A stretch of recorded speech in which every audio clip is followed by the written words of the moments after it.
বিসমিল্লাহির রহমানির রহিম। এএসকে টিভির পক্ষ থেকে আপনাদেরকে জানাই আন্তরিক ধন্যবাদ। আজকে জানাবো আন্তর্জাতিক কিছু আলোচিত সংবাদ।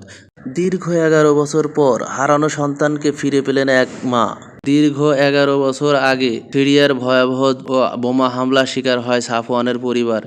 নির্বিচার হামলা ধ্বংস হয়ে যায় তাদের গোটা গ্রাম, নিহত হয় শত শত মানুষ। এই সময় থেকেই কোথাও পাওয়া যায়নি ছোট্ট সাফওয়ান আনসারীকে। এদিকে সাফওয়ানের মা জানান, কোথাও খুঁজে না পেয়ে প্রায় আশা হারিয়ে ফেলেছিলেন তারা।